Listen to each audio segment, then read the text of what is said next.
All right, Sooner fans, our special guest for this week's episode needs rarely an introduction, but I'm going to hit one real quick. So, Jim Thorpe Award winner, national champion, All American, college football Hall of Famer, top 10 draft pick, man.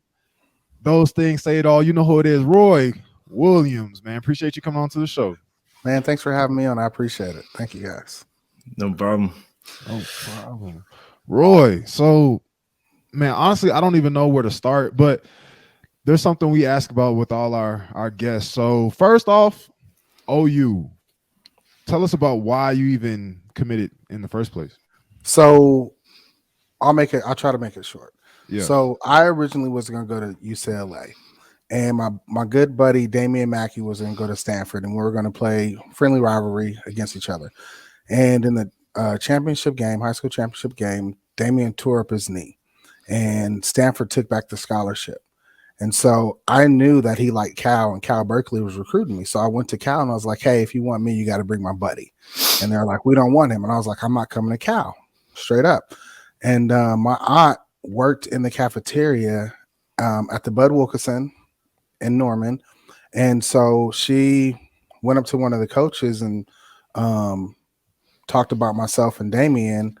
And, you know, in college football, everybody has a son, nephew that's good, whatever. So the coach was like, give me something back on him. And I think I was on the cover of magazine at that time, and she gave it to him. And then we sent our highlight tapes, and, you know, they were thinking like, why would a kids from California come to OU? And then next thing I know, we're at practice, and here comes this dude in black cowboy boots, black starch jeans, big old silver belt buckle, black shirt and leather coat and cowboy hat. And I was like, who is this country mofo right here? And it turned out, like, seriously, I'm from California. I ain't never seen that in my life. And so it was Joe Dickerson, and he was there on behalf of OU to recruit myself and Damien. And that weekend that we came, it was the biggest weekend for OU. And they had a lot of package deals. They had myself, Damien, and they had Andre Woolfolk and Brandon Pryor. They had Curtis Fagan, Dwight Benning, and I think I'm missing one. But, I mean, that was like the core group of that national championship team that came in 98 to go on and win the national championship 2 years later. But that's how I got to OU. So, Roy, you brought up the national championship. What sticks out to you the most about that team? Because, you know, OU hasn't had one in a while.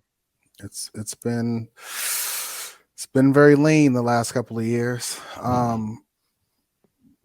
But it's like we're so close. We're right on the cusp, and we just didn't make the plays that we needed to.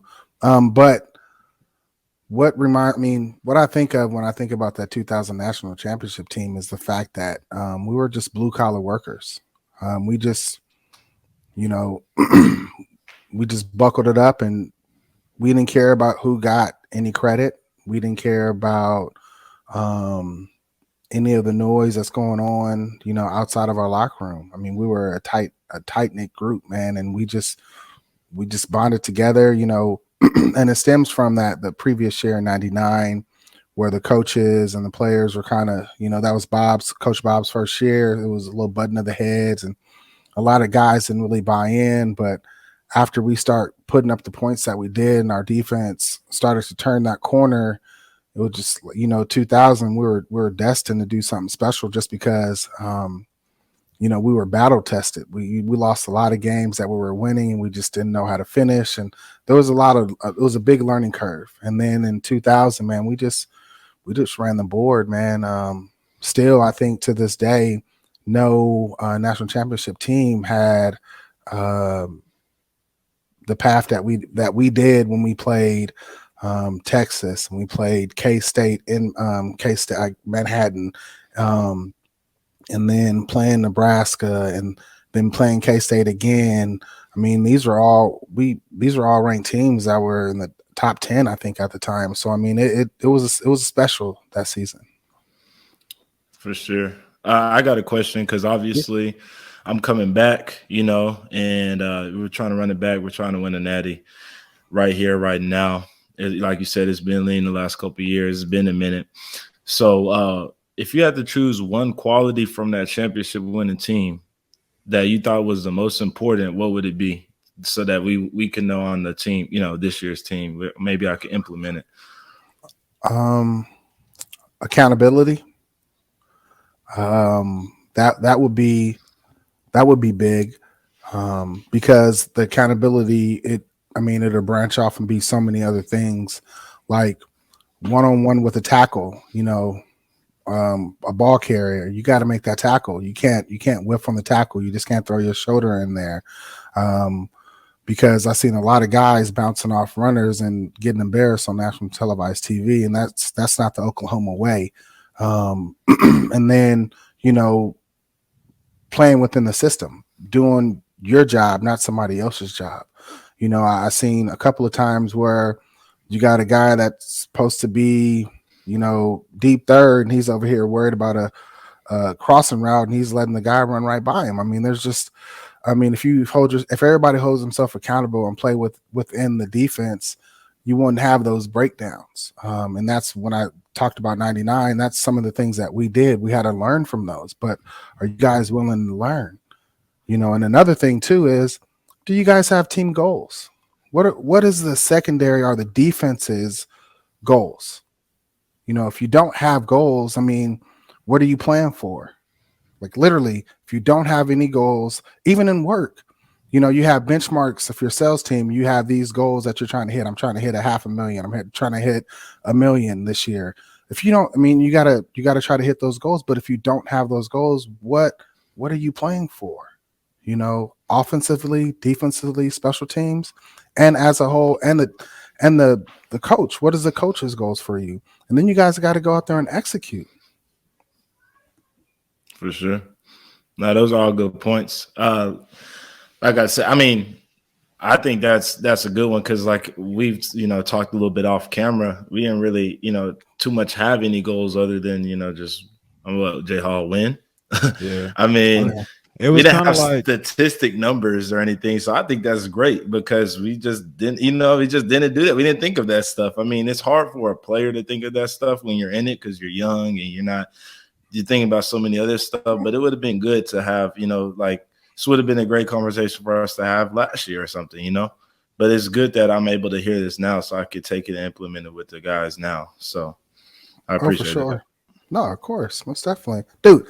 I'm always here for y'all. Like when I came to speak to you guys at Grow You a couple of years ago, I put my phone number on the board, and I'm here for y'all regardless. 1,000%. I look at y'all like my younger brothers, and I'm always here for you guys. And do you know how many people utilize my number? Probably one person, maybe two people tops. And this is like after the fact, after like they're about to graduate, and then they call and it's like, man, I could have been using this resource for the longest time, and nobody's ever reached out. And I'm not the person that's going to beg to offer information or try to help. You know what I mean? It's like you have to be an adult and reach out and ask for help. Like I'm here 1,000% at the drop of a dime. If you guys were to call me 1 o'clock in the morning, like I need you, I'll be there without hesitation, no questions asked. I'm gonna ride with you through and through. You know what I mean? Regardless if you're wrong or right, I'm with you, and then we'll figure it out. But that's the thing. It's like it's okay to ask for help. It's okay to ask for some guidance. That does not make you a weaker person. That makes you actually smarter, because you're asking for help to better your craft on the football field. For sure. Yeah, Roy, we talked about reaching out to older guys off camera, and I'm definitely one of those guys. I wish I could have had a conversation, chopped it up a little bit earlier with you. And I knew like I felt like I had the connection there, but like I just never did it. And I feel like a lot of guys need to do a better job of taking advantage of that opportunity, which is why when I go back, for my pro day and everything at OU, me and Caleb gonna get something set up with those young guys just while I'm there, just to basically do the same thing that you did. So I wanna be a part of making sure those guys are able to reach out to somebody. So good points on that. But I wanted to go back to the Texas game real quick. Mm-hmm. The Superman play, you jumping over the line of scrimmage and making a play that is in many memories of all Sooner fans around the world. Did you know that your legacy was pretty much going to be cemented in that play once it happened? Or No, what are your thoughts on it? no. My thoughts on it is I'm just happy I made the play. 1, 2. I'm happy that most definitely I'm just happy that I made play, because if I didn't make the play, Mike Stoops would have probably buried me underneath that stadium. 1,000%, because he told me not to jump. So I'm just so happy that I was able to make that play. That's actually funny that you said that. That's funny that you said that, because I tell most people, most big time plays that people make are usually stuff that they really weren't supposed to do. It just happened, and then the coach is like, all right, well, good job. I mean, if it wasn't going, if it didn't work, I was going to cheer you up, but it worked. So I mean, no, I still got cussed out. even though I made the play, I still got cussed out. It didn't work out like that. Brayden can relate. Brayden can relate. 2 years ago when we played TCU at home, you making that catch on the corner route and extending the ball like 3 yards out in front of you. Oh yeah, got straight on the phone. Great play, but don't do that. Don't do that no more. I'm sorry, because I kind of wanted to score. Yeah, players. No, we don't stick the ball out. Yeah, we don't stick the ball out. We don't stick the ball out. Exactly. That's what I said. You give an opportunity for the defense to swipe it out your hand. I get it. For sure. Yeah, and I got it at the time, but like you said, players make plays. I'm trying to make a play, baby. Yeah, I get it. Hey, did Mike ever like give you a punishment or anything? Like put you with Smitty? No, no, he's never done that. Because Smitty is you. You do your best to always try to stay on the up and up with Smitty. Yeah. Even, I mean, Smitty has no favorites. Everybody's gonna get it. Like, hey, no, I'm gonna give you, a couple of seconds off. Now everybody's gonna get it. Like, I mean, he treats everybody the same, straight up. So, but no, I never. I mean, I look forward to, like, after '99, like at the tail end of '99, like, I spent so much time with Coach Mike. Like, that was, I literally used to go in his office about 2 hours before class. So I'll be in there 2 hours with him. And then after class, I'll grab something to eat. And then I'll go back up there with Mike for another 45 minutes. And then I would do film set, or we'll have team meetings and special or individual position meetings. And then we'll go off to practice. So, I mean, like I tell people, he molded me into the player that he wanted, because I just soaked up everything and I understood his terminology and why he was calling certain plays at different parts of the game and against different formations. So, I mean, I had everything broken down, and but no, he never had to get Schmitty on me. Nah, I mean, Schmitty already did that already in summer, winter workout, all that. Like, I mean, Schmitty, coaches don't need to sick Smitty on anybody, because Schmitty's already gonna get him. Do you have any like notable Schmitty stories to tell us about? Any PG-13 stories? No. I'm always be PG. So okay, so I'm just gonna be honest. I'll keep it 100. So, but I don't want to give away one of Schmitty's things that he do. All I'm gonna say, when you guys are training in practice for your running test, your gassers, don't feel bad if you miss it by 1 or 2 seconds, okay? Because it may or may not be the right distance that you're running. Let's just say that, okay? Gotcha. So, but you're still going to have to come back in the afternoon and do some Stairmaster, or come back and run some down and backs. Me and Josh Norman are very familiar with that. If I would say this, there's only one workout that I'll always mess up on in the summertime, and that was running gassers. And Schmitty would just come up behind me, hey, big dog, just come back this afternoon. and just walk off. And if you ever hear that, dude, it's like the most demoralizing thing ever, dude. Like, your heart, it's like, no, I got to come back. Like, because after workout, only thing you're thinking about is resting. You got to come back and like, dude, me and Josh Norman would come back and we have to run like 20 down and backs, dude, like in like 14 seconds. I mean, it was just like, come on, coach, like, but so don't feel bad if guys miss their running times in summer workouts because they'll make it come running test. So note to Brayden, don't start cursing people out just because they're not making their time. I'll still probably do that, but yeah. I mean, I mean, it's just going to make them tougher. I mean, it builds a lot of character when you are a little defeated, but at the same time, come running test time, I promise you, everybody's going to blow it out the water, and there's a reason. There's a reason why. Yeah, Roy, did y'all ever have to run 1-3-5s like the suicides? You said 1-3-5? Yeah, like like from you line up on the goal line, there's one group on one side and then one group on the 30, and then you kind of run suicide. So 1 and then 1-3-5, or 1 and then 1-2-3 and then 1-2-3-4-5. No, we didn't do that. Dang. I run it. Was that your running test? No, it was just like conditioning. Like it was it was a form of suicides or gassers. We didn't have to do that. But if y'all have running tests, it'll be 3 gassers, I think 40 yards 6 times, and I think your time will. I think I had an average like 40. I think we had either 37 or 40. That was your average between the 3. Okay. So yeah, y'all ran. I don't remember 40 yards. I think it's 40 or 60. I don't remember. Yeah. It's been so long, but it's it's intense. It's intense though. I love no complaints. Brayden's over here taking notes. Well, like I told Jay Hall last podcast, I actually look forward to stuff like that. Obviously, I know it's gonna suck. I'm not saying I look forward to kind of look at it as a toughness test for me. Like that's just how I operate. Like I like to see how tough I am, but also just to get everybody else, like you said, like after when it comes to testing time or whenever that time is or whatever we do at that time, well, we know everybody's gonna kill it. So I'm just interested to see how tough this team can really get. Oh, you guys are gonna get tough way before the running test. Right.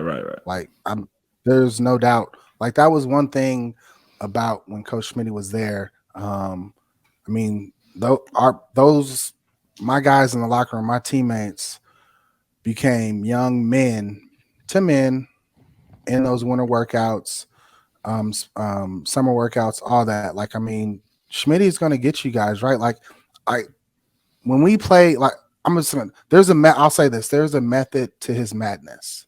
Okay, I don't know how extreme he's going to be with you guys compared to when I was there. Right. But, we used to think like, dude, why Smitty is killing us? But I promise you, come game time, dude, we would finish a game blowing somebody out or have a close game. And I literally felt like I can go another game. Mm-hmm. Like I would go in after the end of the game and I was like, dude, I'm ready to go again. Like that's just how we felt. And injuries are going to go way down, because we're going to be so well conditioned. I mean, y'all going to be right. Like I kid y'all not, y'all going to be right. For sure. Roy, moving on to your NFL career real quick. So you were drafted number 8 by the Cowboys, defensive runner-up, rookie of the year. Mm-hmm. Is there any advice that you can give me and Brayden that could help us with our transition from college to the NFL? Me for this year, obviously Brayden for whenever he decides to pick up and go. Might take a 6 year. Who knows? It's still. I don't have a 6 year. I barely had this year. I've been playing since I was a freshman. I didn't know if they were going to give me this one. Wow. No. So I would enjoy the process. Truly, just enjoy the process. 1, and then 2, understand that it's a business. And so they're, it's a tough, if you don't have the right people surrounding you, it's a tough go at navigating through the NFL. But find you an OG in the locker room and just pick their brain. Take care of your body. Stay on working out, and honestly, whatever monies that you get, just put it away. And let that money work for you. While you're playing, let your money work for you, and then try to be that face in the community to get some endorsement dollars, and put your NFL money away and then use your endorsement money to to live off of type deal, and it's all about preparing, because I promise you, I played 9 years in the league and it went by like that, and so it's like, and now it's when I retired, it's like I got the rest of my life to live, so football, NFL, not for long. Everybody's not going to be as fortunate as, say, a Tom Brady that's playing 20 years, So I would just say, take care of your body, take care of your money. And the more that you can do for the team, the more valuable you can be. So as many special teams that you can get on, and go out there and make plays, as well as your respective position, go out there and ball. When you get to that point of making it to the league, you got to remember, don't put any added pressures on you, because you've been doing this ever since you've been middle school. Don't make it more difficult than what it is. It's X and O's. You catch the ball, you tackle the ball runner. That's it. For sure. Okay. Man, that's good advice. That's great advice. I'm real tuned in to keeping up with my money, man. That's one thing I don't play about. I got this NBA for a reason, so that's what's up. I'm serious about my money. Too. I appreciate that. Speaking of congratulations, interview's getting kind of long. However, we cannot let you go without asking you about this. So you just got inducted into the College Football Hall of Fame. I did. How you feeling? Dude, I don't know. It's 1,000% it's an honor, but it still hasn't registered. It still hasn't hit me yet, because the way we were groomed and how Coach Bob had us, it's like we're supposed to get rewards. We're supposed to make plays. So stop acting like you haven't been there and made a play before, So it's just mentally, it's just like, well, cool, But no, it's like a big deal. Like, think about it. There have been 5.5 million college players that have played, and there's only been 1,038 people inducted into the College Hall of Fame. That's nuts. It's like I'm in there now. Like I'm in, and it's just like, that's cool. Like, but it's just like, the way I'm just like, okay, like it's hard to say it, because it's just like we were just groomed that way. Like we're supposed to get great things. Don't act all surprised, because you know what? You're supposed to get that. That's supposed to come your way. It's tough to communicate it, but I am very fortunate. I'm super happy. I'm happy that my kids get to see me accept this award when it happens in December, and I'm happy that the Sooner Nation gets to have another college Hall of Famer. For sure, that's big time for real though. But I understand what you're saying. I kind of react the same way to anything like that. My parents hate it, and I hate how my parents look at stuff. They over celebrate, I under celebrate. So I know exactly what you mean. Yeah, same. My mom would be like, "Man, I'm like, why aren't you more excited?" I'm like, I don't know. Yeah, it's like I remember in high school, it was like, once you're in high school, you get offered the OU, you're living on a high, and then you get the OU, and then it's like, okay, and then you start making plays. Like for me, like making All Big 12 twice, and it's like, all right, now the NFL. Then you get there, and it's like, okay, I'm supposed to be here. So it just shows how many levels you are above everybody else, I guess. Nah, I'm not. No. No levels above nobody, and don't ever worry about if this goes long or not, dude. You do y'all podcast however y'all want to do it. This is your guys' business. Don't ever let somebody dictate, oh, if this is too long for a podcast or not. So don't ever feel like you're holding me from anything. I give myself to my OU boys anytime. I appreciate you, Roy. I really appreciate it for sure. And me in general, I'll be reaching out to you more, just picking your brain. Like we've had, great conversation throughout this whole time on and off camera. So, got to pick your brain. Most definitely. And I'll get you in contact with T.O. so you can pick his brain as well. Appreciate that. All right. What else you got for me? Roy, that's all we got. Thank you for coming on to the show. We don't have any more questions. That's it. 23 minutes. Dude, come on, man. That's it, man. Don't cut me short, dog. All right, we'll just keep it rolling, man. Hold on. Well, I guess Center Nation Roy is down, supports the pod. There we go. All right, is there anything that you want to tell the fans? Let's speak about what we were talking about before we got on. What's the name? Yeah, for sure. Well, let Roy choose. What's up? No. So here's the deal. So I need you guys to help me understand why you guys are so supportive of guys that are in y'all inner circle and then choose to leave. Why so supportive of sending them off to another school? Like y'all built something. When you came here, you guys bonded together and said, we're gonna go something. And then guys that didn't make the cut, they're not a starter, or they're not getting in the rotation because of their play, or their lack of their play. And you guys are supportive of them, sending messages out on Twitter, oh, wish you well, we're gonna miss you type stuff. Like, I don't get that. Like, dude, either you're with this team, this brotherhood, that Sooners on your chest, are you not? And it's mind-boggling to me that you guys send kudos and your kumbayas to them, wishing them well. Like, I don't understand that. I don't know if it's the new breed of athlete and that's what y'all do, or is it a front for the try to act like you guys are showing support via Twitter or social media? Or it'd be nice if somebody just kept it 100, like, nah, dude, you left. Bye. I would really appreciate that more than y'all putting on the front.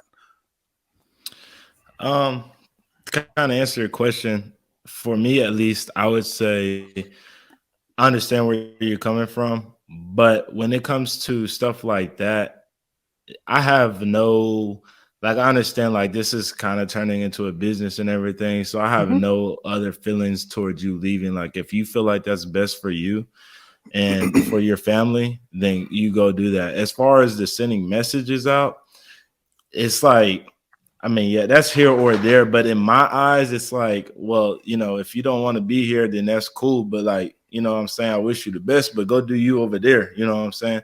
If you want to stay, then stay here and be part of something great. So I don't want to speak for everybody and just say that everybody is thinking the way I do, but that's how I look at it. Like I'll never, feel some type of way for someone to do that. But at the same time, like if you're going to be here, let's rock. If not, then oh, well, it is what it is. Okay. Yeah. Well, question for both of y'all. This season, you guys had a lot of Hollywood Housewives type drama, right? Y'all had some drama this year. You know, how did that affect the locker room, or did it not affect the locker room? It did. It was bad. Go ahead, Jay. All my fault. That's all you about to talk. No, I didn't really. Because when you said drama, I'm thinking quarterbacks, and then I'm like, well, there's also Link leaving, and then all drama, the drama. I'm not honestly, as an old head, it's to me, I've already seen so much. It didn't really impact me too much, but I don't think, or I'm not sure if I can recall if I did or did not make a good enough effort to get to know if it was, messing with the minds of freshmen, guys like Mario Williams or Latrell that's leaving, or even the rest of the guys. So I feel like we were all very confident in Caleb in terms of when the QB stuff went down. But when Link left, there was a lot of what ifs. And a lot of people don't handle what ifs the same. You know, a lot of people panic, a lot of people double down on themselves, a lot of people ask for advice. And so honestly, I can't even speak to you straightly about how the locker room felt. And I'm a captain.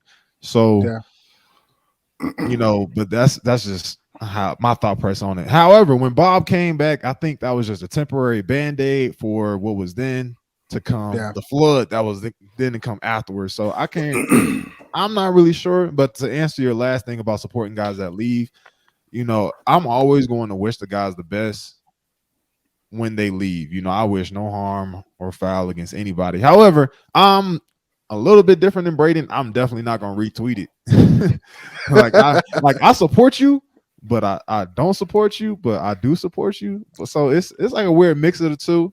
Yeah, I can't remember if I can't remember if I retweet or not. I'm not sure. I don't put that stuff on my page. I keep it about me and the podcast for the most part. But no, I'm never gonna say like, you know, like I wish Link the best, but I hope he don't win the national championship. You know what I'm saying?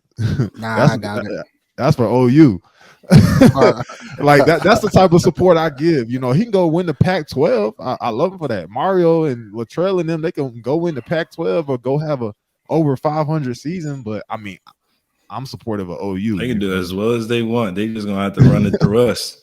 Because they're gonna have to see us at the end of the season anyways. And if they see me, I'm telling you right now, I'm gonna show my whole behind. I'm telling you right now. That's my thought.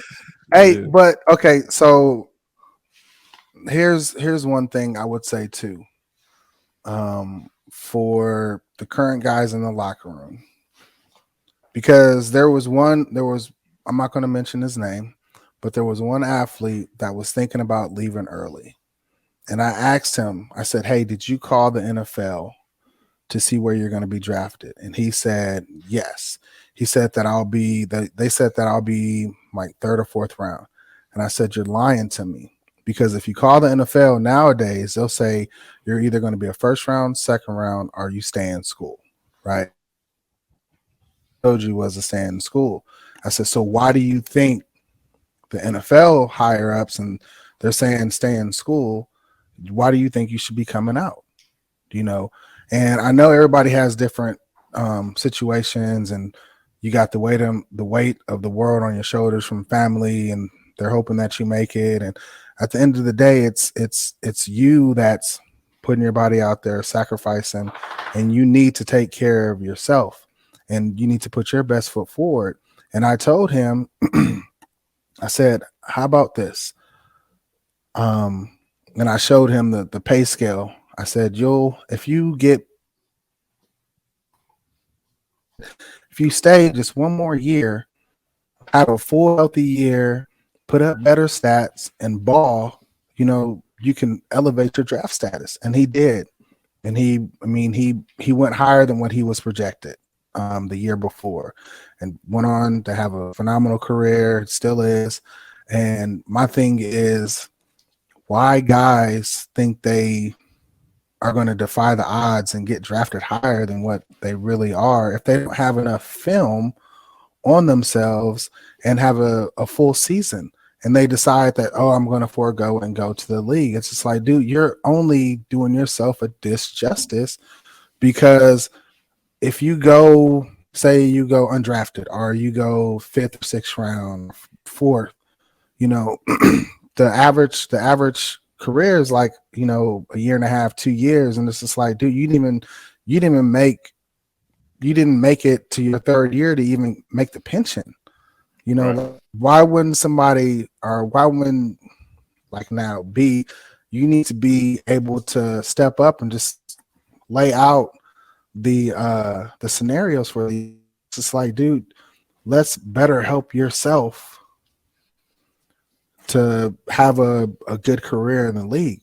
Like, there's a lot of guys up and jumping out to opt out because they think that they're going to make a ton of money, and that's not the situation. I agree. I'm glad you actually said something about that, because was exactly my situation after the bowl game. You know, yeah. I got projections. They were better than what I thought, but still not essentially, you know, what I want to be, you know, go in. Yeah. And like you said, first, second, third, like I took that whole 2 weeks. That's why it took me so long. I was talking to scouts, I was talking to coaches and everything like that, and it just made more sense for me to come back. I can make more money up front. I can, secure my, I could better have a secured spot, if I go, earlier in the draft. It just seems like it just made a lot more sense to me. And so that's why I decided really to come back. It just made a whole lot more sense to me to be able to come back, get more production, get better film, get better myself, and maybe extend my career when I get there, Yeah. So I'm glad you brought that up. That is actually a good idea. As far as why guys do it, like you said, everybody has a different situation. I can't tell you why, my situation, why people are doing fine right now, so I didn't feel any pressure to be, they're fine right now. They're going to be fine in a year. It's not like it's the end of the world for us that I didn't go. So that's, it does make it a little bit easier on me to make that decision. But at the same time, like you said, everybody has a different, situation going on. So who knows? Yeah. Yeah, I'm definitely not a supporter of coming out early. If anything, I'm a guy that's as long as you can. That's how I look at college. But then again, I look at it a little bit different because I can do school. I know a lot of guys that just can't do school. Like you got to get them out of there. So it's two different viewpoints on it. I knew that I wanted to stay for the long haul. I knew I wanted to walk away from college with 2 degrees. And that's just not for everybody. So I can definitely understand leaving. But I'm a believer in staying. It's worked for me. That doesn't necessarily work for everybody, but it's paid off. So I'm excited. It has. Yeah, I didn't even think about that. Yeah. But think about I think guys currently playing college ball throughout the nation need to capitalize on these NIL deals while you're in college, because some people won't have that opportunity to make that NIL money in the NFL because it wasn't in their cards to do it, right? So if I was back in school and this NIL existed, I truly would try to be capitalizing on all these deals that I could possibly get, and when you get those deals, put that money away, let it work for you while you're playing, because when you guys are in school right now, y'all, let me tell you something. I think my per diem when I went to school was probably about $400, dog, maybe $5. Okay, like it ain't that no more. Okay, it's a little more than that. Okay, so it's just like y'all good, and guess what? You guys get to take food home. We couldn't do that. Like if you had off-campus lunch, you couldn't go into the cafeteria and take food home. Like they literally would try to run us off.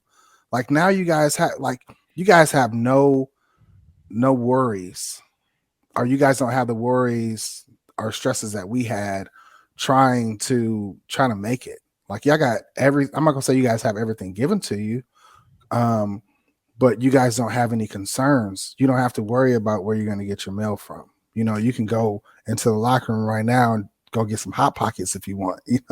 So it's like we didn't have that. So it's just like you guys have everything. So it's like you shouldn't have a need to want to spend the NIL money, or put some of your money away that you get from your per diem and just save it. I mean, that's free non-tax money that you guys could be capitalizing on while you guys are in college right now. And right now guys don't capitalize on that, or let it work for them. And it hurts me because it's like, dude, I'm telling you now, like, as long as you can keep getting this money, get it, put it away, and don't buy rims for your car or music in the car, like, because all that don't matter. Like that's you just putting on the front thinking that it's cool and you want to be seen. Hell, some of the wealthiest people in this world don't do any of that. And why do you think they're successful? Because they don't do that. They don't spend money on foolish things. Like I just, my biggest thing for this podcast and me being on is trying to teach the current guys, don't be spending their money wastefully. I'm spending it on things that have no, I mean, it adds no value into your life, Yeah. and my biggest thing is I want all y'all to be successful, football wise or business wise. I just want y'all to leave that campus, leave the school, knowing that you were able to put your best foot forward because you had somebody coming back and letting you know these are the steps that you need to take in order to be successful and not hit the pitfalls that I hit, and because I didn't have anybody dropping that knowledge on me, So that's why I'm always up at campus, because it's like, yo, I'm here. If you want to holler at me. But if you don't, that's on you. All good, no problem. But I did come up there. I did show up, and I'm there. Hell, I was there 2 times last week. Right. But my biggest thing is I don't want my OU brothers to ever feel that there's nobody giving them no knowledge or no game on how to be a better person. Sure. Yeah. That's something that, like I said earlier, that I want to go back and do. Like in terms of the money, like I didn't figure that out until my going on my 4th year in college, like even how money works for real. And that's something that I learned on my own and through my MBA program. So I feel like that's one of the biggest things that guys don't know how to do, because I felt like I was a pretty smart guy coming into college. I felt like, I had I could have been co-valedictorian if I stayed and everything. And so I consider myself a smart guy, and I didn't even know that. So I can only imagine how the other guys feel who may not even be as smart and still don't know, but would if somebody showed them. And so that's, like I said, that's one thing I want to touch on when I go back. Brayden, I'll even put you on game if you got some questions. Hey man, I'm always open to receiving questions. You know what I'm saying? Like that's, I think, but also, touching on Jay Hall, what you said, to touch on what you said, Roy, like I think that's the beautiful thing about being an OU football player, and just putting us on a little bit of recruiting like highlight here. But like that's what you come to OU for, is for the networking and the older guys, and you got guys in the league, you got guys that did well in the league, like what I'm saying. Like for instance, we got I came here, I have a podcast, I'm talking to a college Hall of Famer, you know what I'm saying? It's just stuff like that. That's why you come to OU. So I think that recruits should definitely look into that, and young guys definitely, if you are listening to this, or if you're a recruit listening to this, because I know we have a couple, actually take that into consideration, because that's big, man. You got guys like Jay Hall coming back and trying to form stuff, like that's big. You got Roy up here all the time. That's big. Like people just don't understand that it's not like that everywhere. Yeah. No, it's not. And here's another thing too. There are our alumni, our alumni, our football alumni. There are a ton of guys that own businesses that they're flourishing, and they are hungry to help our current guys. Like, but all they have to do is to tap in and reach out to Varsityo or some of the current guys, because Coach BV's putting some awesome guys in place to be able to close that loop, to help and connect current guys with guys that are business owners around Oklahoma, and they can show you the way on being successful. Like OU, like our brotherhood is so strong. Like people just don't truly understand how tight knit our class, the OU former players are. But we are very tight. We got group text going on. I mean, we're like, dude, have that guy reach out to me. I can put him in contact with so and so. Like, I mean, we're all about trying to help connect dots, but you guys have to be willing to want to do it. You guys have to take the first step. Like, look, I want to be in private equity. Do we have anybody in private equity? Then I'll be like, okay, yeah. Reese Travis, former OU guy, he's in private equity. I want to get in the medical field. Trent Smith. I mean, I want to be an entrepreneur. Come holler at me. I'll put you in contact with some other people. I mean, it's just we have so many people that want to help you guys. Man, that's love. That's love, and a lot of our guys need more of it. So I'm hoping, Brayden, obviously, once you leave, I know you'll be a guy people can reach back out to. I want to be that guy, and Roy, I appreciate you being that guy for us. You know, I appreciate you coming on to the show, showing us love. Obviously, letting Sooner fans know your thoughts and anything you want to leave with them. But no, man, all honesty, thank you for coming on to the pod, man. We appreciate you so much. Nah, man, and good luck down in Colorado training and all that. B, I look forward to rapping with you anytime. Hit me up. It's all good. There is no time too late if you need to holler at me. All right. Appreciate that. So nah, man, I look forward to seeing how you do, Jay, man. I'm really excited about the possibility of what you can add to a ball club, man. Seriously. Thank you so much.